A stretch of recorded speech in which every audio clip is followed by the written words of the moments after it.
The Enchanted April by Elizabeth Vaughan Arnim. Chapter 1. It began in a woman's club in London on a February afternoon, an uncomfortable club, and a miserable afternoon when Mrs. Wilkins, who had come down from Hampstead to shop and had lunched at her club, took up the Times from the table in the smoking room, and running her listless eye down the agony column saw this, to those who appreciate wisteria and sunshine. Small medieval Italian castle on the shores of the Mediterranean to be let furnished for the month of April. Necessary servants remain. Z. Box 1000 The Times. That was its conception, yet, as in the case of many another, the conceiver was unaware of it at the moment. So entirely unaware was Mrs. Wilkins that her April for that year had then and there been settled for her that she dropped the newspaper with a gesture that was both irritated and resigned, and went over to the window, and stared drearily out at the dripping street. Not for her were medieval castles, even those that are specially described as small. Not for her the shores in April of the Mediterranean, and the wisteria and sunshine. Such delights were only for the rich. Yet the advertisement had been addressed to persons who appreciate these things, so that it had been, anyhow, addressed to her, for she certainly appreciated them, more than anybody knew, more than she had ever told. But she was poor.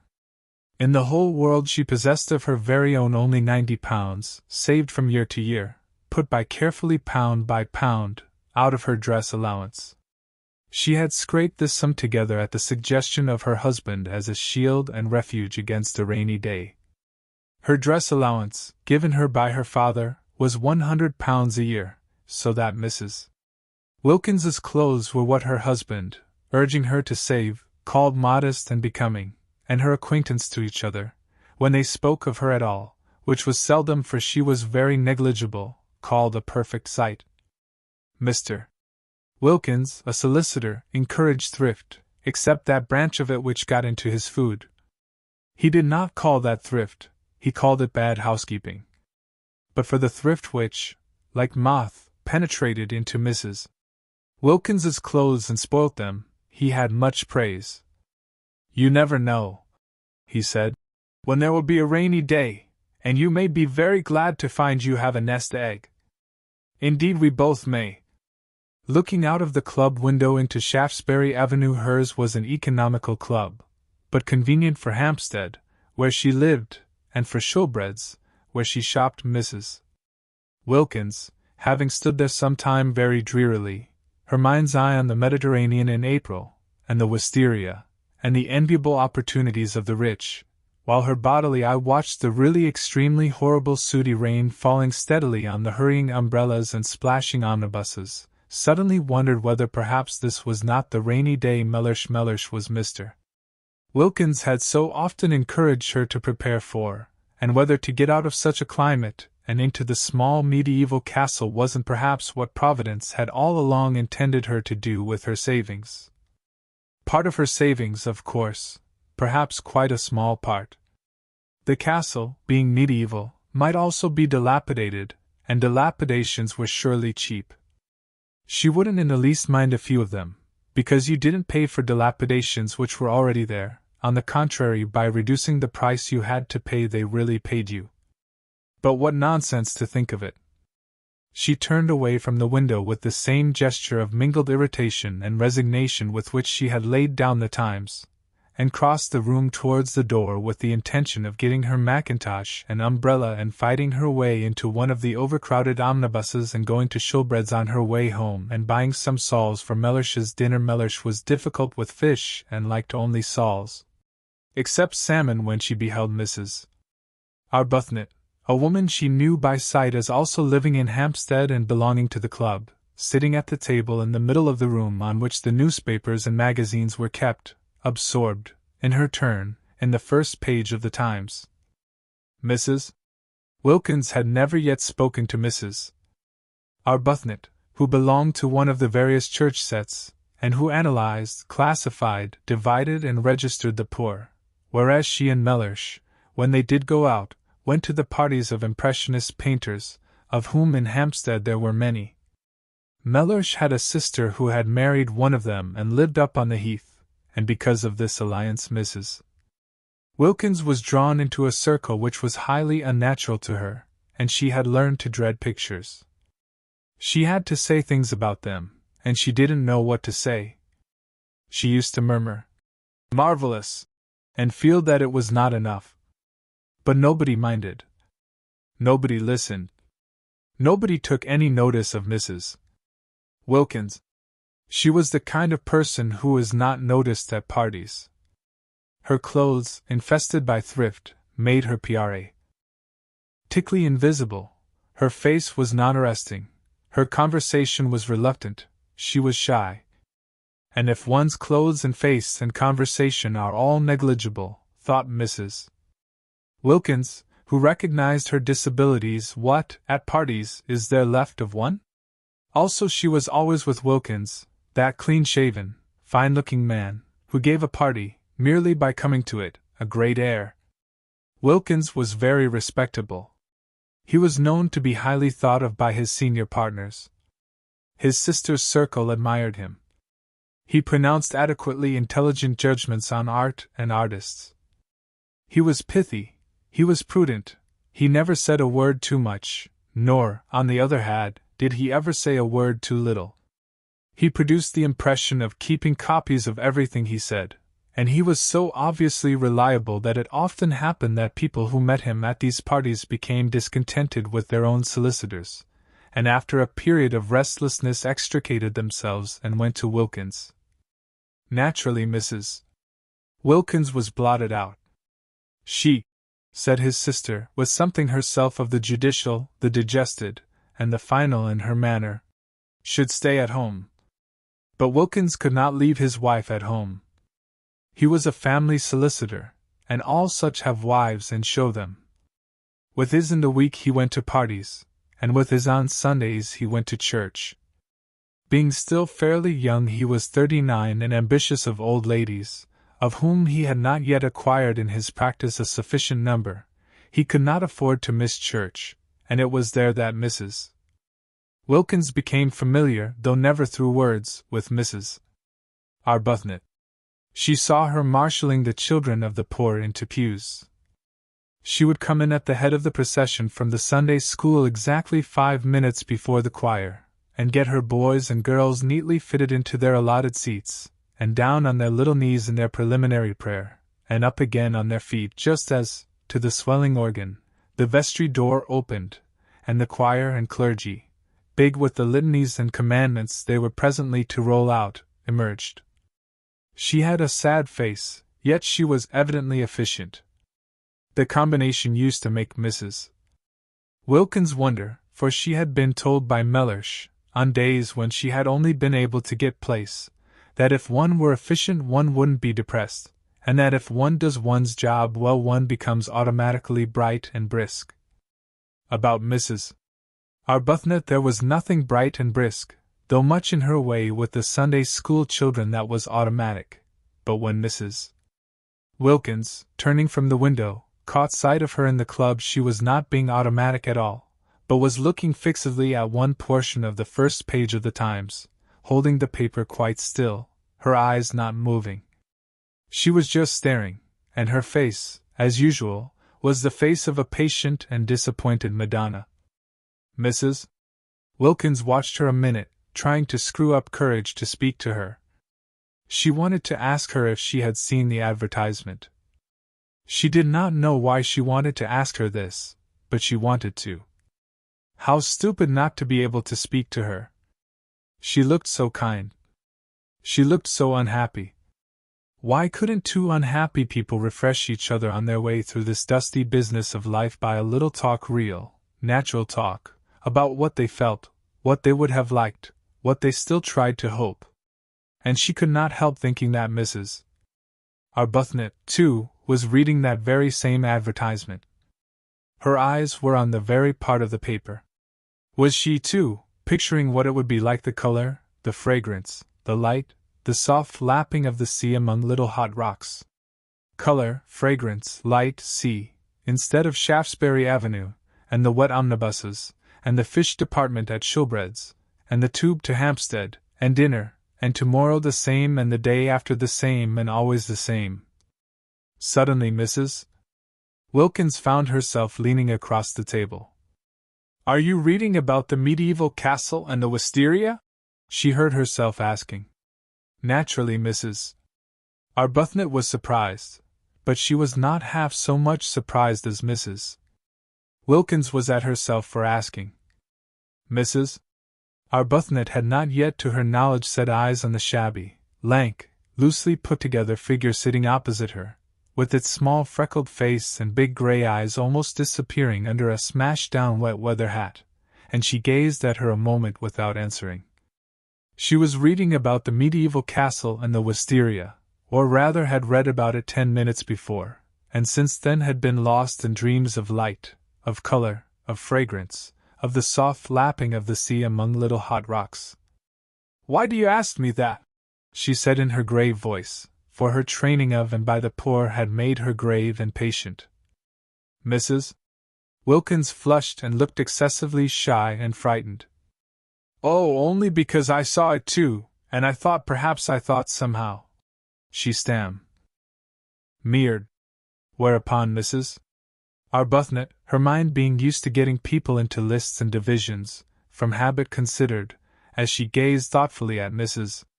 Wilkins, under what heading, supposing she had to classify her, she could most properly be put. "And I know you by sight," went on Mrs. Wilkins, who, like all the shy, once she was started, lunged on, frightening herself to more and more speech by the sheer sound of what she had said last in her ears. "Every Sunday I see you, every Sunday in church." "In church?" echoed Mrs. Arbuthnot. "And this seems such a wonderful thing, this advertisement about the wisteria and—" Mrs. Wilkins, who must have been at least 30, broke off and wriggled in her chair with the movement of an awkward and embarrassed schoolgirl. "It seems so wonderful," she went on in a kind of burst. "And it is such a miserable day." And then she sat looking at Mrs. Arbuthnot with the eyes of an imprisoned dog. "This poor thing," thought Mrs. Arbuthnot, whose life was spent in helping and alleviating, "needs advice." She accordingly prepared herself patiently to give it. "If you see me in church," she said kindly and attentively. "I suppose you live in Hampstead too?" "Oh, yes," said Mrs. Wilkins. And she repeated, her head on its long thin neck drooping a little as if the recollection of Hampstead bowed her. "Oh, yes." "Where?" asked Mrs. Arbuthnot, who, when advice was needed, naturally first proceeded to collect the facts. But Mrs. Wilkins, laying her hand softly and caressingly on the part of the Times where the advertisement was, as though the mere printed words of it were precious, only said, "Perhaps that is why this seems so wonderful." "No, I think that's wonderful anyhow," said Mrs. Arbuthnot, forgetting facts and faintly sighing. "Then you were reading it?" "Yes," said Mrs. Arbuthnot, her eyes going dreamy again. "Wouldn't it be wonderful?" murmured Mrs.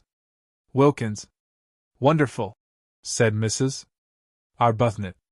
Her face, which had lit up, faded into patience again. "Very wonderful," she said. "But it's no use wasting one's time thinking of such things." "Oh, but it is," was Mrs. Wilkins's quick, surprising reply, surprising because it was so much unlike the rest of her, the characterless coat and skirt, the crumpled hat, the undecided wisp of hair straggling out. "And just the considering of them is worthwhile in itself, such a change from Hampstead, and sometimes I really do believe if one considers hard enough one gets things." Mrs. Arbuthnot observed her patiently. In what category would she, supposing she had to, put her? "Perhaps," she said, leaning forward a little, "you will tell me your name. If we are to be friends," she smiled her grave smile, "as I hope we are, we had better begin at the beginning." "Oh, yes, how kind of you." "I'm Mrs. Wilkins," said Mrs. Wilkins. "I don't expect," she added, flushing as Mrs. Arbuthnot said nothing, that it conveys anything to you.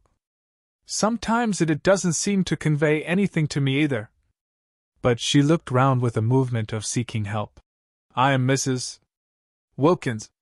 She did not like her name.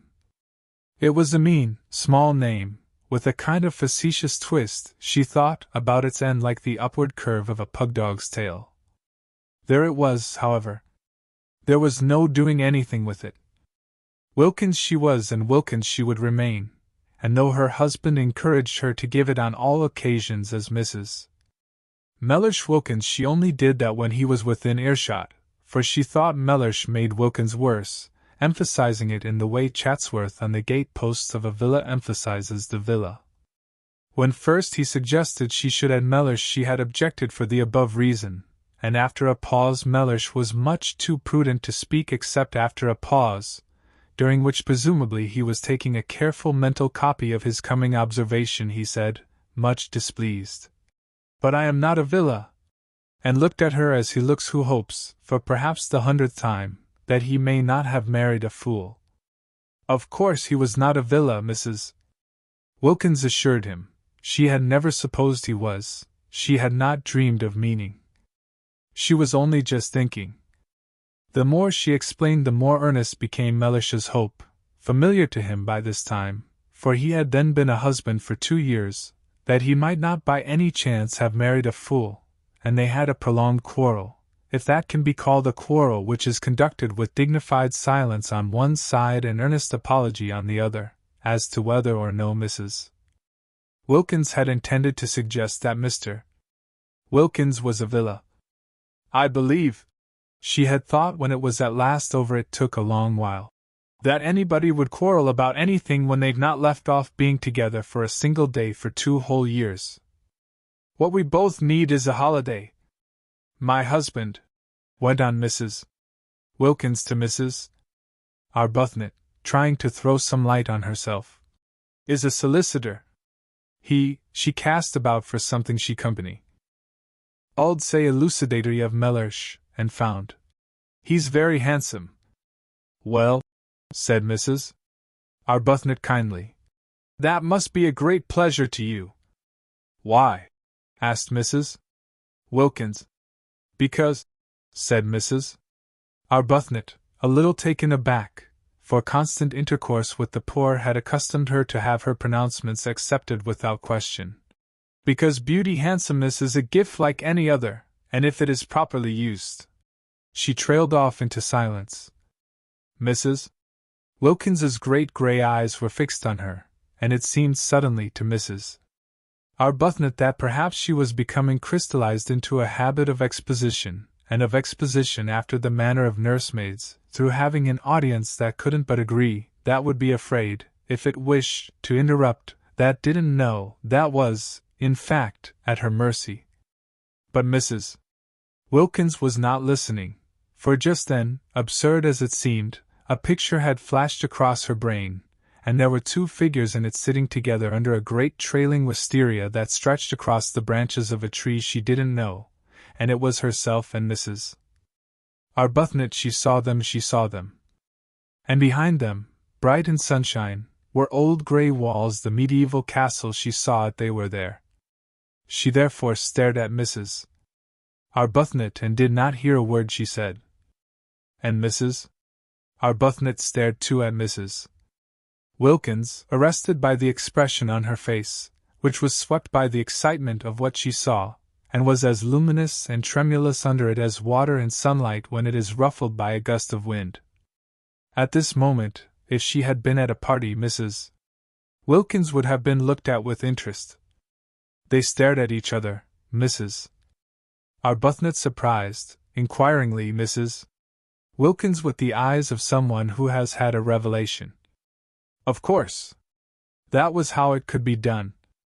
She by herself, couldn't afford it, and wouldn't be able, even if she could afford it, to go there all alone, but she and Mrs. Arbuthnot together. She leaned across the table. Why don't we try and get it? She whispered. Mrs. Arbuthnot became even more wide-eyed. Get it? She repeated. Yes, said Mrs. Wilkins, still as though she were afraid of being overheard. Not just sit here and say how wonderful, and then go home to Hampstead without having put out a finger. Go home just as usual and see about the dinner and the fish just as we've been doing for years and years and will go on doing for years and years. In fact, said Mrs. Wilkins, flushing to the roots of her hair, for the sound of what she was saying, of what was coming pouring out, frightened her, and yet she couldn't stop. I see no end to it. There is no end to it. So that there ought to be a break, there ought to be intervals in everybody's interests. Why, it would really be being unselfish to go away and be happy for a little, because we would come back so much nicer. You see, after a bit everybody needs a holiday. But how do you mean, get it? Asked Mrs. Arbuthnot. Take it, said Mrs. Wilkins. Take it? Rent it? Hire it? Have it? But do you mean you and I? Yes. Between us. Share. Then it would only cost half, and you look exactly as if you wanted it just as much as I do, as if you ought to have a rest, have something happy happen to you. Why, but we don't know each other. But just think how well we would if we went away together for a month. And I've saved for a rainy day, and I expect so have you, and this is the rainy day. Look at it, she is unbalanced, thought Mrs. Arbuthnot, yet she felt strangely stirred. Think of getting away for a whole month from everything to heaven. She shouldn't say things like that, thought Mrs. Arbuthnot. The vicar, yet she felt strangely stirred. It would indeed be wonderful to have a rest, a cessation. Habit, however, steadied her again, and years of intercourse with the poor made her say, with the slight though sympathetic superiority of the explainer, "But then, you see, heaven isn't somewhere else. It is here and now. We are told so." She became very earnest, just as she did when trying patiently to help and enlighten the poor. "Heaven is within us," she said in her gentle low voice. "We are told that on the very highest authority. And you know the lines about the kindred points, don't you?" "Oh yes, I know them," interrupted Mrs. Wilkins impatiently. "The kindred points of heaven and home," continued Mrs. Arbuthnot, who was used to finishing her sentences. "Heaven is in our home." "It isn't," said Mrs. Wilkins, again surprisingly. Mrs. Arbuthnot was taken aback. Then she said gently, "Oh, but it is. It is there if we choose, if we make it." "I do choose, and I do make it, and it isn't," said Mrs. Wilkins. Then Mrs. Arbuthnot was silent, for she too sometimes had doubts about homes. She sat and looked uneasily at Mrs. Wilkins, feeling more and more the urgent need to getting her classified. If she could only classify Mrs. Wilkins, get her safely under her probe. Our heading, she felt that she herself would regain her balance, which did seem very strangely to be slipping all to one side. For neither had she had a holiday for years, and the advertisement when she saw it had set her dreaming, and Mrs. Wilkins's excitement about it was infectious, and she had the sensation, as she listened to her impetuous, odd talk and watched her lit-up face, that she was being stirred out of sleep. Clearly Mrs. Wilkins was unbalanced, but Mrs. Arbuthnot had met the unbalanced before. Indeed, she was always meeting them, and they had no effect on her own stability at all, whereas this one was making her feel quite wobbly, quite as though to be off and away from her compass points of God, husband, home and duty. She didn't feel as if Mrs. Wilkins intended Mr. Wilkins to come too and just for once be happy, would be both good and desirable. Which of course it wasn't. Which certainly of course it wasn't. She, also, had a nest egg, invested gradually in the post office savings bank, but to suppose that she would ever forget her duty to the extent of drawing it out and spending it on herself was surely absurd. Surely she wouldn't ever do such a thing? Surely she couldn't ever forget her poor, forget misery and sickness as completely as that? No doubt a trip to Italy would be extraordinarily delightful, but there were many delightful things one would like to do, and what was strength given to one for except to help one not to do them?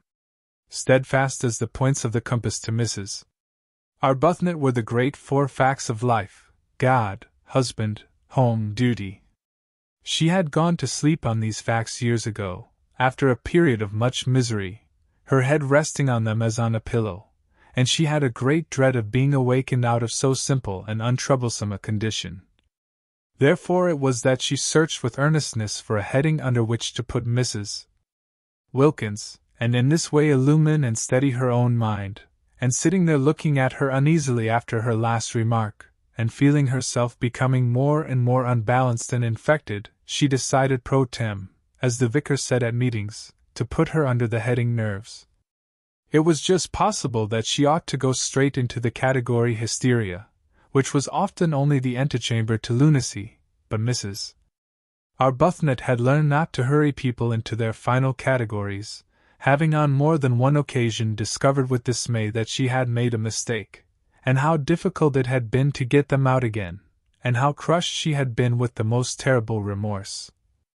Yes. Nerves. Probably she had no regular work for others, thought Mrs. Arbuthnot, no work that would take her outside herself. Evidently she was rudderless, blown about by gusts, by impulses. Nerves was almost certainly her category, or would be quite soon if no one helped her. Poor little thing, thought Mrs.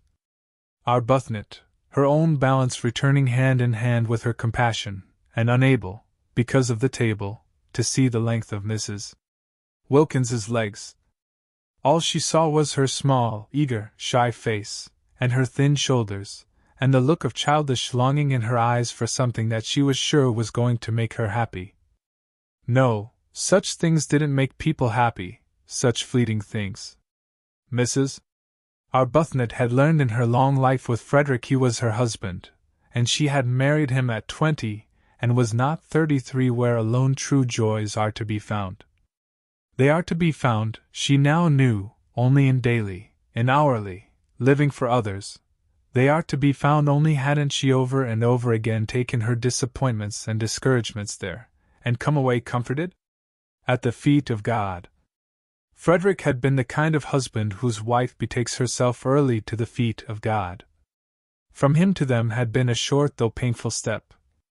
It seemed short to her in retrospect, but it had really taken the whole of the first year of their marriage, and every inch of the way had been a struggle, and every inch of it was stained, she felt at the time, with her heart's blood. All that was over now. She had long since found peace. And Frederick, from her passionately loved bridegroom, from her worshipped young husband, had become second only to God on her list of duties and forbearances.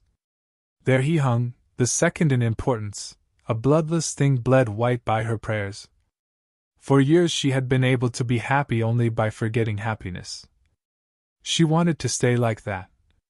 She wanted to shut out everything that would remind her of beautiful things, that might set her off again long, desiring.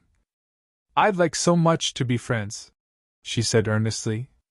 "Won't you come and see me, or let me come to you sometimes? Whenever you feel as if you wanted to talk. I'll give you my address." She searched in her handbag. "And then you won't forget." And she found a card and held it out. Mrs. Wilkins ignored the card. "It's so funny," said Mrs. Wilkins, just as if she had N.O.T. heard her. "But I see us both, you and me, this April in the medieval castle." Mrs. Arbuthnot relapsed into uneasiness. "Do you?" she said, making an effort to stay balanced under the visionary gaze of the shining gray eyes. "Do you? Don't you ever see things in a kind of flash before they happen?" asked Mrs. Wilkins. "Never," said Mrs. Arbuthnot. She tried to smile. She tried to smile the sympathetic yet wise and tolerant smile with which she was accustomed to listen to the necessarily biased and incomplete view of the poor. She didn't succeed. The smile trembled out. "Of course," she said in a low voice, almost as if she were afraid the vicar, and the savings bank were listening. "It would be most beautiful, even if it were wrong," said Mrs. Wilkins. "It would only be for a month." "That," began Mrs. Arbuthnot, quite clear as to the reprehensibleness of such a point of view, but Mrs. Wilkins stopped her before she could finish. "Anyhow," said Mrs. Wilkins, stopping her, "I'm sure it's wrong to go on being good for too long, till one gets miserable. And I can see you've been good for years and years, because you look so unhappy." Mrs. Arbuthnot opened her mouth to protest. "And I've done nothing but duties, things for other people, ever since I was a girl, and I don't believe anybody loves me a bit to be better, and I long for something else. Was she going to cry? Mrs. Arbuthnot became acutely uncomfortable and sympathetic. She hoped she wasn't going to cry. Not there. Not in that unfriendly room, with strangers coming and going. But Mrs. Wilkins, after tugging agitatedly at a handkerchief that wouldn't come out of her pocket, did succeed at last in merely apparently blowing her nose with it, and then, blinking her eyes very quickly once or twice, looked at Mrs. Arbuthnot with a quivering air of half-humble, half-frightened apology, and smiled. "Will you believe," she whispered, trying to steady her mouth, evidently dreadfully ashamed of herself, "that I've never spoken to anyone before in my life like this? I can't think, I simply don't know what has come over me." "It's the advertisement," said Mrs. Arbuthnot, nodding gravely. "Yes," said Mrs. Wilkins, dabbing furtively at her eyes. "And us both being so," she blew her nose again a little, "miserable,